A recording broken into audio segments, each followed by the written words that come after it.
Hey everybody, Ben here.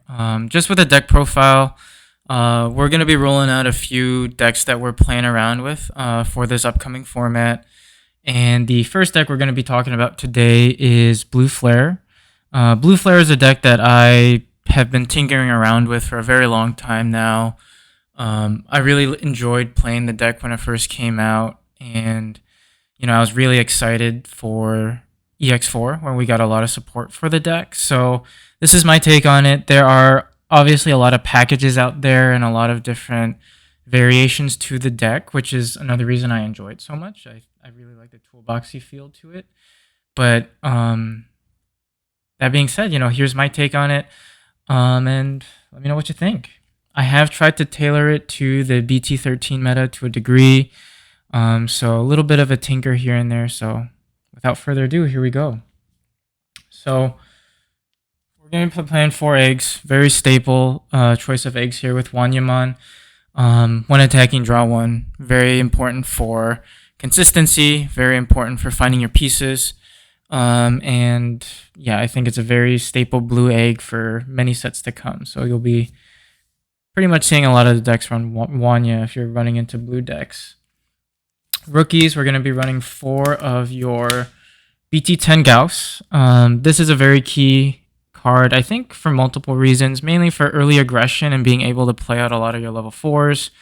So for those who don't know, on deletion, you get to play 1 level 4 card with blue flare and traits suspended without paying the play cost, which is huge because a lot of your level 4s, or all your level 4s for that matter, have very important on-play effects that you can utilize to your advantage. So your hope is that he does die in security. You do get 1 check-in, and you get to play out another body with a very nice on-play effect. So bread and butter in terms of raise, swing, and you get your check-in, you get your body out, and you get to search for a lot of your pieces.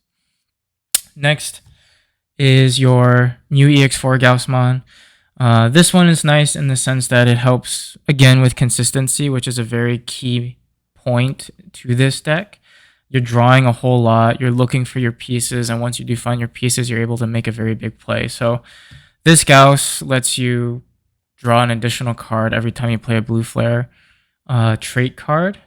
Good thing to know is that this also procs when you play it. So if you were to just hard play it for 3, not only do you get a body out next turn, you get to draw 1 as well. So I think a very nice card in terms of just draw power. So those are your rookies.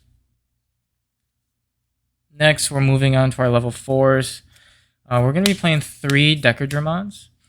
Once again, a consistency piece. So on play, you get to draw 1 and then draw an additional 1 for every Digimon in play that your opponent has. So again, you really want to find your pieces, and you want to find your pieces early, and Decadramon lets you do that. If you feel like you're missing something or you need that extra piece, I mean, this is a very good option to play off of your Gauss. Or honestly, if you have no other better way to pass turn, Decker might not be a bad way to go. You get to play, you get to draw a couple cards. Very helpful for consistency. Next, we're going to be playing 2 of the BT10 Mailbird. The inheritable effect of this card is very good, but also very easy to play around. So if your opponent is smart or knows how blue flare works at this point in time, they probably won't be wideboarding or putting a lot of pieces on board. They're probably going to be waiting for that big stack play, big combo play. So its inheritable really won't proc effect, which is if they have 2 or more, you can stun an opponent's Digimon until the end of their turn. You really won't get this. I think a lot of benefit that you'll have is its on play, where you can play it, and if you don't have a Tamer or Kiriha in play, you get to play a Kiriha. If you do have a Kiriha, you can sort of dig and bring back a Metal Greymon from trash, which can be important late game. So we'll run into this guy. And then we're running a very key piece that we got in EX4, 4 of the new Mailbird Dramon. I think on play and inheritable miles better than its counterpart.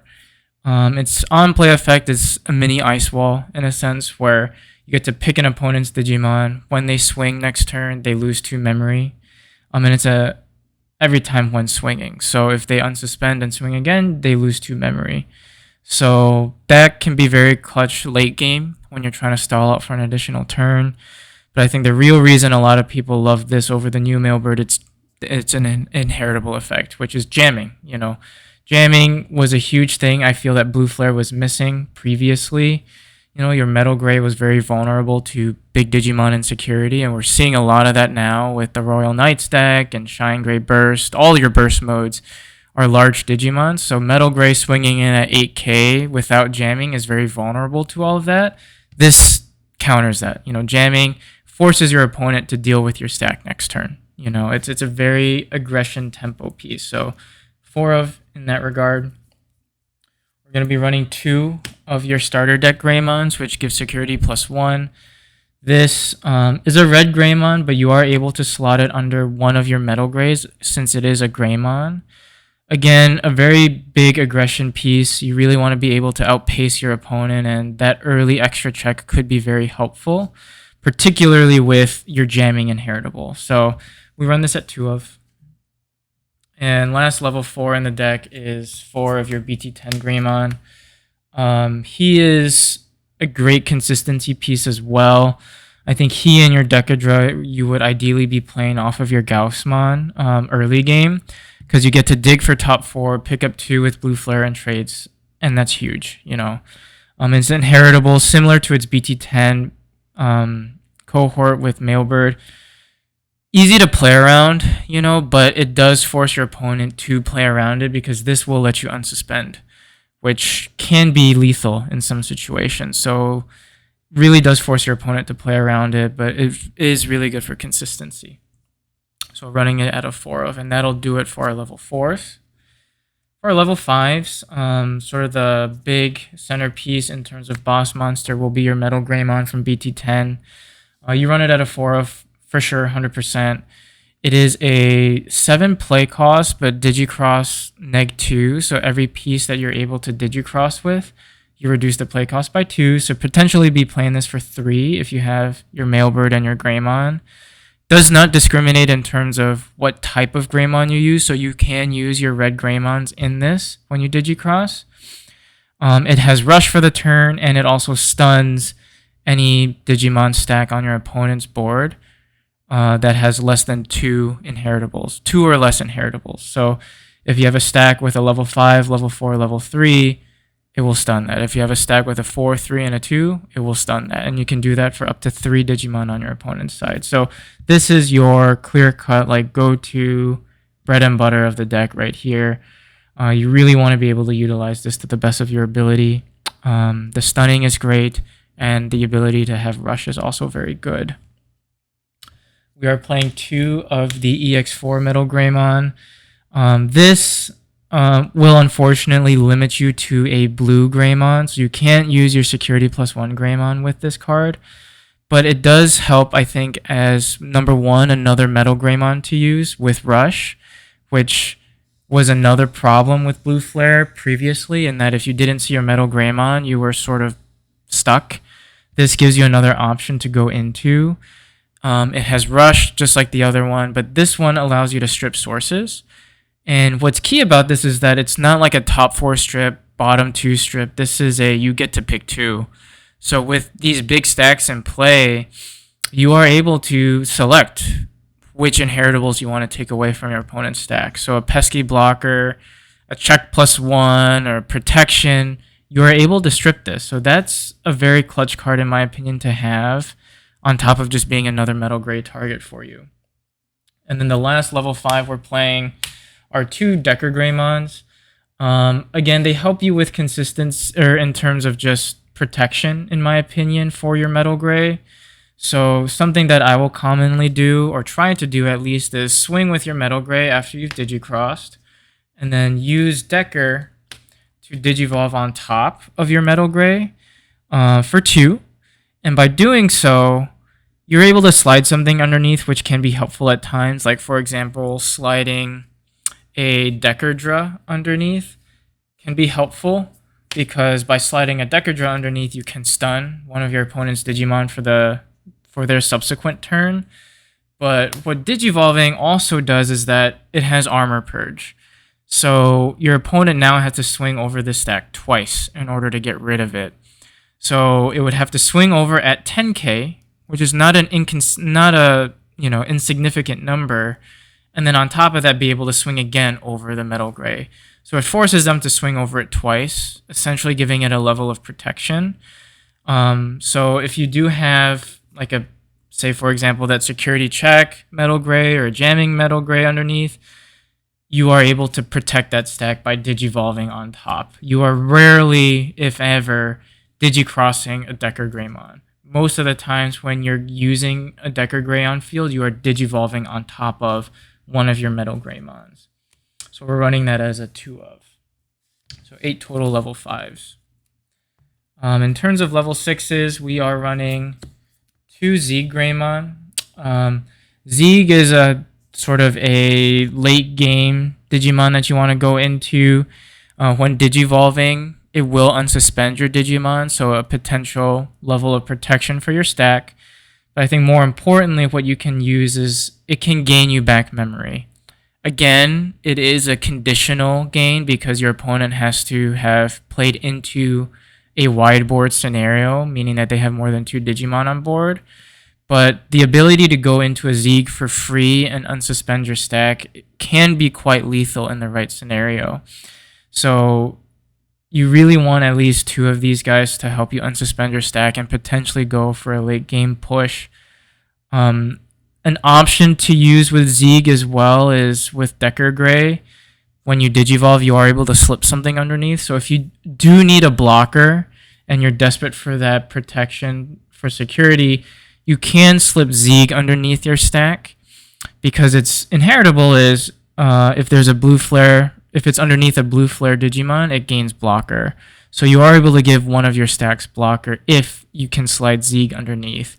But like I said, more often than not, I'm going on top of metal gray to unsuspend it, potentially swing again, or just restand it to, force deletion by DP reduction or deletion as opposed to just swinging over the stack. On deletion too, it will save your pieces, so it is very nice in the sense that you are able to kind of keep your resources by going into Zeeg as well. So very nice level 6 that you can use. The last level 6 we're running a 1 of is Kazuha from EX4. When digivolving, you are allowed to play an option of 5 or less from your hand without paying the play cost. And we'll go over some of the options that we're using here that can be very helpful in some of these matchups. And then your turn, you are able to, if you've used an option that has cost 2 or more, you're able to basically poop out a level 4 from your stack, meaning that you could play out, say, a Greymon or a Mailbirdramon or something that has a very, significant on-play effect in that particular situation. So it lets you utilize your on-plays a second time if needed.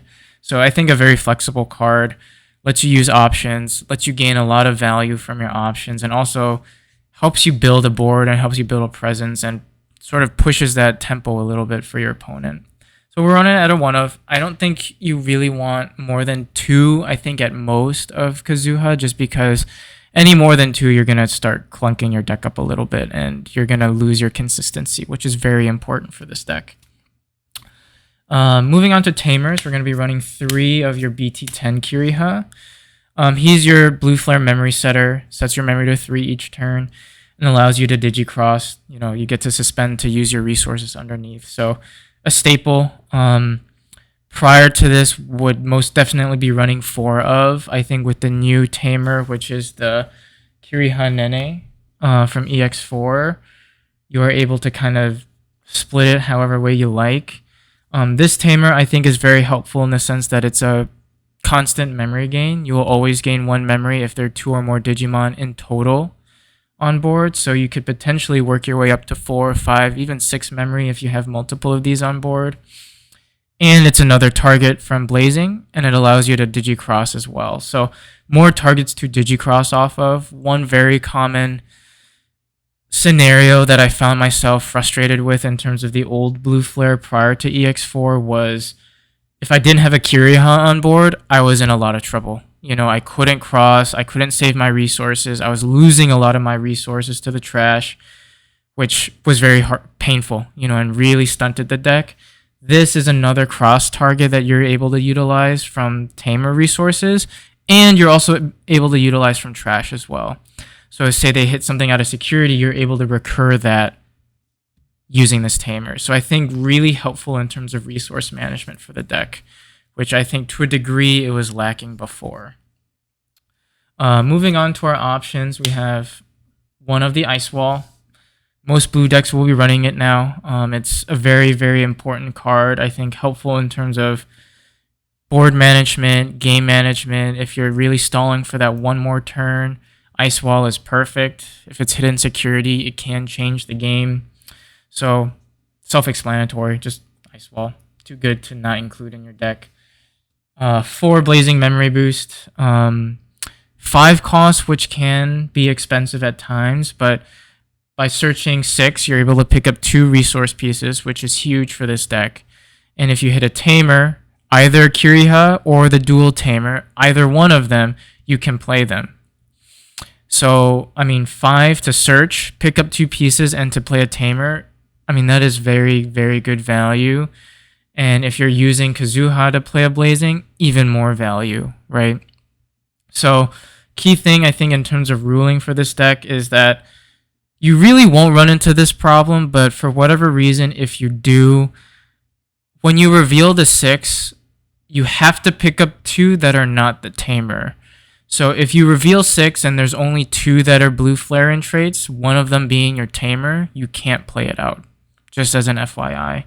But with the amount of blue flare pieces that you're running in this deck, you will pretty much never run into that problem. But just so that you're aware, in case people are running like a more toolboxy build, you have to be able to pick up 2 in order to play your tamer. But again, as a resource piece, this is very, very important. I'd say at a minimum 3, but I think for me the ideal number is 4. This is a card that I had teched in a little bit more for BT13, Sorai. You trash up to the top 4 of your opponent's sources for one of your Digimon, or one of their Digimon. But I think what's going to be more relevant in this meta is Digimon without a source can't attack, which is a direct block to your Marcuses for Shine Greymon, because your Marcuses can't Digivolve. They'll never have an inheritable source or a Digisource. They won't be able to swing if Sorai is played. So it does take a little bit of recognition of their board state and recognition of what they're doing and what they're planning in order for you to play this at the right time. But if you do play it at the right time, Sorai can really stunt their game plan and can give you that one turn advantage that sometimes is all you need with a deck that can go as fast as Blue Flare. So I think Sorai is going to be huge in all blue decks for this meta. So I have this at a 3 of just because I want to see it. I do think it's also helpful in security too, because it does potentially slow them down a little bit. So I do think having this at least 2 of, I run it at 3 again, like I said, because I want to see it. And I figured I would have the room for it. The last option we're playing is Hammer Spark, running it as a 2 of. Just because sometimes I felt like I was missing that extra memory to make one more play or to make a metal gray play to stun, to again stall or kind of prolong the turn so I can get the resources I need. It is also very similar to Ice Wall in security, where it's just another security bomb that your opponent has to play against. I think if anything, Sorai and Hammer Spark are flex spots. So some people will want to run, like, say, 2 Kazuha. I know some people, myself included, wanted to run Omni, Blitz Omni as well. I think if I were to do that, I would probably cut out a Hammer Spark for an Omni and maybe cut out another Hammer Spark for either an additional Kazuha or maybe like an extra Tamer, if anything. But I think I like Hammer Spark just because it is that sort of, it's a free memory gain. It's helpful in security. And it just, if you play it, your opponent automatically has to start thinking, if they swing into security, will they hit Ice Wall? Will they hit Hammer Spark? And that's sort of a mind game that you can play as well with them, So I think it is helpful for me, and that is the deck. Let me know what you guys think. Like I said, I know that there are many different iterations to the deck and different ways to play it, different ways to pilot it. So I'm interested to hear what you all think. Be on the lookout for more decks in the future. And yeah, thanks for watching and see you guys on the next one.